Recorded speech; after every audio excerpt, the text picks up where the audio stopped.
Hai teman-teman, kembali lagi bersama saya David Cherry dan pada video saya kali ini saya ingin berbicara mengenai pentingnya pembukuan. Bukan pembukuan dalam keuangan ya, tapi pentingnya kamu merekod. Pentingnya mana ya maksudnya? Kalau rekod itu dalam bahasa Inggris mungkin lebih tepatnya itu surat jalan keluar masuk ya kan. Hari ini beli apa aja, hari ini penjualan berapa aja, hari ini yang masuk. Pokoknya data-data peritilan statistik yang menurut kalian mungkin cuma buang waktu dan gak perlu.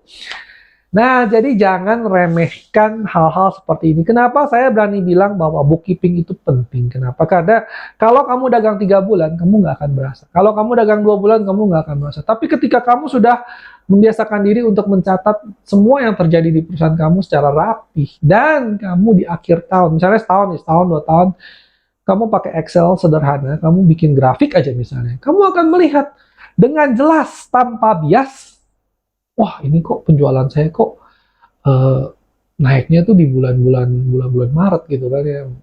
Kenapa bulan Maret? Oh Lebaran. Oh ya oke, fair enough. Itu nggak usah pakai data, semua orang pedagang tahu kalau bulan Lebaran, bulan tahun baru pasti naik ya. Tapi ada banyak lagi data yang sebenarnya kita merasa tuh kayaknya tuh kita tuh ramainya hari Jumat. Ternyata setelah dicek datanya, oh ternyata Selasa juga kenceng gitu kan. Nah kita tuh nggak sadar. Karena itulah kenapa ada satu pepatah yang mengatakan numbers don't lie. Angka itu nggak pernah bohong. Saya jaga toko, saya bisa ingatnya, oh kayaknya tuh Rebo tuh rame sekali ya. Jadi di otak saya tuh seperti seakan-akan Rebo tuh rame, padahal mungkin kejadian itu hanya terjadi mungkin beberapa kali saja kebetulan tiap Rebo rame. Tapi di otak saya sudah mikir Rebo rame, saya harus stok lebih banyak. Padahal kalau bicara soal data, mungkin data berkata lain. Ya kan? Nah, itulah sebabnya kenapa semua perusahaan itu biasanya itu yang bagus. Biasanya oke lah. Kita ambil contoh ya. Perusahaan yang paling bagus, institusi yang paling bagus itu biasanya CIA, FBI, ya kan? Nah, kenapa CIA itu selalu ada log, ada data, ya siapa ngomong sama siapa, siapa pergi kemana segala macam. Itu bukan karena mereka kurang kerjaan, ya kan? Tapi karena perusahaan mereka, institusi mereka begitu besar, mereka perlu accountability, mereka perlu kalau ada pengkhianat segala macam, mereka bisa telusuri kembali tuh. Oh kamu jam ini pergi ke sini ngakuin ya, tapi itu sampingan aja ya. Tapi intinya kita nggak perlu sampai kayak gitu. Tapi intinya adalah ketika kamu mendata semua yang terjadi di perusahaan kamu, ya tentu saja sekali lagi relatif ya, kita nggak harus bilang didata sampai harus pakai kamera badan semua orang enggak. Tapi misalnya kehadiran, ya kan, produktivitas, lembur. Nah lembur itu paling seru deh. Kalau misalnya kita lihat di jam kerja biasa, berapa produksi yang dihasilkan output per jam itu kita harus tahu ya, kita harus tahu output per jam. Misalnya saya suruh anak buah saya packing, oke kamu packing. Kalau di jam kerja biasa itu berapa output mereka? 1 jam bisa packing 50, oke. Tapi kalau lembur 1 jam bisa packing, apa yang menurut kalian akan terjadi? Apakah apakah menurun karena orang udah capek? Semua orang akan berpikir namanya orang lembur pasti udah capek, pasti akan turun dari 50. Tapi apa yang terjadi kadang-kadang lucunya malah produktivitas meningkat. Kenapa produktivitas meningkat? Itu bukan alasannya. Coba deh kalian pikirkan sebentar. Saya kasih waktu kalian pikirkan. Kira-kira kenapa? Ya. Nah jadi alasannya adalah sederhana. Pak, kalau udah lembur tuh kita boleh setel dangdutan keras-keras. Jadi pegawainya semangat. Konyol kan? Padahal harusnya tuh orang udah capek, orang udah gimana. Tapi kadang-kadang kalau lembur itu, kalau kamu yang main di bidang ini, kamu udah pernah ngerasain yang namanya tuh bergadang ngejar produk itu saat kita kerja sampai jam 3 pagi, jam 4 pagi sampai subuh, kadang sesekali lah, jarang, nggak tiap hari. Itu ada suasana, ada rasa kebersamaan walaupun terus terang badan capek ya, tapi ada rasa, ya pokoknya kalian harus rasakan sendiri deh baru ngerasa itu rasanya gimana gitu. Ada rasa kayak esprit de corps gitu, ada rasa kayak oh kita sedang bertarung bersama, kita harus menang nih, kalau subuh nggak beres nanti ya ada motivatornya ya. Mungkin nanti jam 10 kita belikan Indomie untuk makan bareng, nanti mungkin beliin gorengan atau gimana biar anak-anak pada semangat. Musik kita kencengin segala macam. Jadi, nah itulah gitu. Kadang-kadang logika kita itu tidak bisa berpikir sampai semua hal. Jadi banyak hal yang sebenarnya di luar nalar. Nah, oleh sebab itu kita butuh banyak sekali data untuk bisa melihat apa yang terjadi. Nah, itulah tugas kamu sebagai pemimpin, sebagai manajer, sebagai supervisor. Tugas kamu itu menganalisa dengan data yang ada ya, bukan dengan perasaan. Saya nggak bilang main perasaan itu salah. Kadang-kadang ya kita pengalaman kita juga ada harganya. Udah 20 tahun main ginian udah hafal lah kurang lebihnya.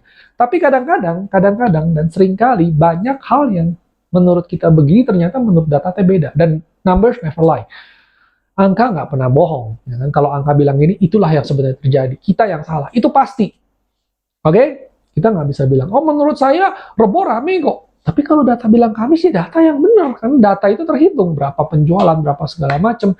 Mungkin juga pada Rebo itu banyak yang beli, tapi belinya receh, ya kan? Sedangkan Kamis itu constantly banyak orang yang beli harga mahal. Jadi kelihatannya sepi, tapi omsetnya naik. Nah, itu juga kita harus perhatikan. Kalau misalnya rebo rame itu kenapa? Apakah karena retailnya banyak? Apakah karena terus kalau Kamis rame kenapa? Apakah karena ada perusahaan besar atau sesama bisnis to bisnis yang pas beli supply di hari itu? Nah, jadi banyak hal yang kita bisa pelajari dari data-data sederhana. Seperti misalnya saya kasih contoh satu lagi ya, kehadiran pegawai. Kenapa sih kalau misalnya tanggal hari Sabtu itu banyak yang nggak masuk? Oh, alasannya sederhana. Bukan karena mereka ingin libur baru gajian, Pak. Pengen jalan-jalan. Oke? Nah, itu biasanya terjadi kenapa? Sabtu setelah gajian. Kalau kamu gajian 2 minggu sekali, yang di tengah-tengah itu Sabtu itu semua pada masuk. Nah, jadi banyak hal-hal yang ya menurut saya cukup lucu dan cukup cukup konyol, tapi masuk akal juga gitu alasannya ya kan, seperti kata saya tadi, lembur tadi ya kan. Kenapa lembur kok malah jadi lebih cepat daripada hari biasa? Harusnya kan kalian udah capek ya, cuma karena faktor musik. Ya kan. Nah, kalau gitu kita musiknya kita setel keras-kerasannya. Oh, nggak bisa juga. Saya pernah coba juga ya. Akhirnya juga jadi istilah jadi mengganggu, karena kalau udah digituin mereka juga tahu, oh ini mah nggak bisa tiap hari, malah bikin orang pusing, malah produktivitas menurun. Jadi hal-hal seperti ini hanya ajaib terjadi kalau memang timingnya pas. Ya, kita nggak bisa akal-akalin seperti itu juga.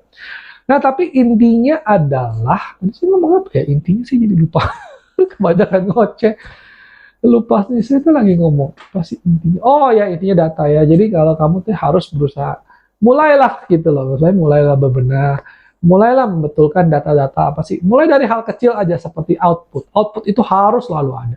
Penjualan berapa, per jam berapa, itu harus selalu ada supaya kamu bisa maintain. Penjualan kamu berapa, komisi berapa, ya kan? Pemakaian produk, ya mulailah dari hal-hal yang paling besar dulu. Ya, sekaligus kamu melatih pegawai kamu untuk membiasakan pencatatan. Karena pencatatannya juga rumit, perlu sistem. Kalau misalnya kamu nggak disiplin sistemnya, data kamu salah, itu lebih bahaya.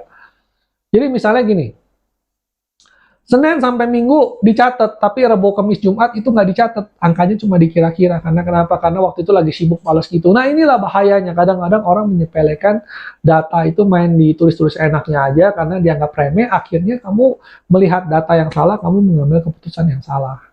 Ya kan? Nah, jadi kalau kamu perusahaan kecil, kamu nggak usah sampai terlalu detail. Tapi biasakanlah ya melihat, mencatat semua yang harus dicatat.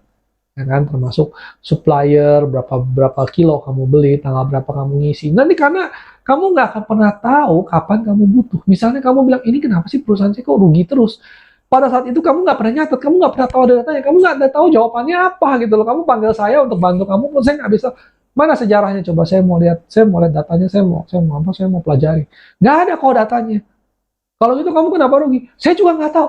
Kamu aja nggak tahu, apalagi saya, ya kan? Betul kan? Nah, jadi gitulah. Mulailah mencatat dengan sedikit, ya maksudnya udah tahu lah ya. Saya udah ngajarin kenapa gitu kamu harus mencatat dan apa pentingnya sebuah data. Oke, nah sekian dan terima kasih telah menonton. Kalau suka, tolong di like dan subscribe. Masih banyak lagi video-video saya yang lain yang seperti ini juga. Oke, terima kasih.